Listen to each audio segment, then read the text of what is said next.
ভাবি আমার জন্য একটা মেয়ে দেখেন তো, প্রেম করব। কিরকম মেয়ে লাগবে বলেন, খুঁজে দেব। এমন একটা মেয়ে দেখবেন যার মন ভেঙে গেছে, বেঁচে থাকার কোনো ইচ্ছাই নাই। সত্যি আপনি অনেক বড় মনের মানুষ, এরকম মেয়ে কেন খুঁজতেছেন? যার বেঁচে থাকার ইচ্ছা নাই, তার কিডনি বেঁচে আইফোন কিনবো। অরুণ ভাই, আজকে চকলেট ডে, ভুলে গেছেন নাকি আপনি? না ভাবি, ভুলি নাই, আপনার জন্য এক বক্স চকলেট অর্ডার করছি। শুধু আমার জন্য? ভাবির সাথে চকলেট ডে পালন করবেন না? কেমনে চকলেট ডে পালন করব? সারা দিন ছাগলের মতো পান চাবায়। ভাবি শীতের হাওয়া কিন্তু শুরু হয়ে গেছে, নিজের খেয়াল রাখেন। অরুণ ভাই, এবার শীত বেশি পড়বে, আমাকে একটা হিটার এনে দিবেন? অবশ্যই দেবো, কিন্তু শুনলাম ভাই নাকি এবার আসতেছে, তা হিটার দিয়ে কি করবেন? আপনার ভাই তো ডায়াবেটিসের রুগী, এখন আর আগের মতো হিট হয় না। তুমি না বলছিলা মদ খাবা না, কাল রাতে আবার মদ খেয়ে আসছিলা কেন? বিশ্বাস করো, আমি রাতে মদ খেয়ে আসি নাই। তাহলে কাল রাতে টিভি দেখে একা একা হাসতেছিলা কেন? টিভি দেখে পুরো দুনিয়া হাসে, আমি হাসছি তাতে কি হয়েছে? টিভি বন্ধ ছিল। এই, এতক্ষণ কই ছিলে তুমি? তোমার খালুর সাথে কথা বলতে যাই দেরি হয়েছে। আমার খালু মারা গেছে, 10 বছর হয়ে গেছে, তারে পাইলো কই? আসার সময় তোমার খালুর কবরের সামনে বসে জিজ্ঞেস করলাম, খালু আপনিই শান্তিতে আছেন?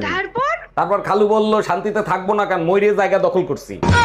আচ্ছা ভাবি, আপনি 4টা বাচ্চা নিয়েছেন কোন আক্কেলে? প্রথমটা নিছি স্বামী স্ত্রীর ভালোবাসা দেখানোর জন্য, আর দ্বিতীয়টা নিছি দুটি সন্তান যথেষ্ট তার জন্য। আর তৃতীয়টা আর চতুর্থটা নিছেন কিসের জন্য? 3 নাম্বারটা ভুলে হয়ে গেছে, আর 4 নাম্বারটা জোড়া মিলানোর জন্য।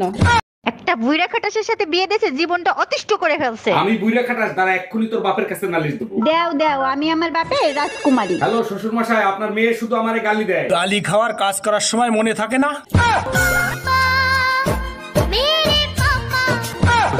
টুম্পা, বিয়ের সিজন চলতেছে, চল আমরা বিয়ে করে ফেলি। তোরে বিয়ে করার চাইতে সারা জীবন কুমারী থাকবো তাও ভালো। ভালো যখন তোরেই বাসি, বিয়ে আমি তোরেই করব, প্রয়োজন হলে জোর করে বিয়ে করব। জোর করে তুই আমার দেহ পাবি, কিন্তু বাচ্চা পাবি না।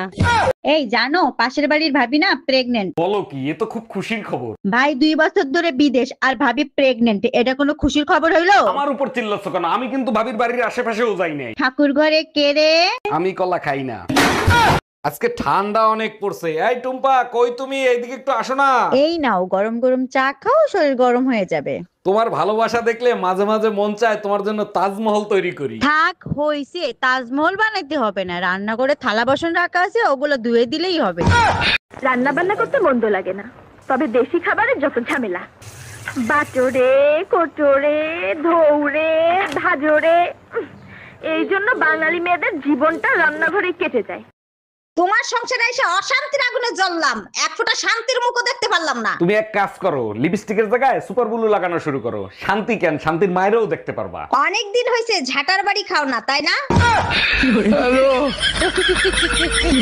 কি ব্যাপার, দাঁত সবগুলো বের করে দিয়ে এত হাসতেছো কেন? 2 মহিলা আম গাছের নিচে বসে কথা বলতেছিল, উপর দিয়ে একটা পাকা আম পড়ছে। আম গাছ দিয়ে আম পড়ছে, কাঁঠাল তো আর পড়ে না, এখানে হাসির কি হইলো? এক মহিলা বলতিছে, জানুয়ারি মাসে পাকা আম আসলো কোত্থেকে? আম বলতিছে, তোদের কথা শুনে আমি পাইকে গেছি। এই শুনছো?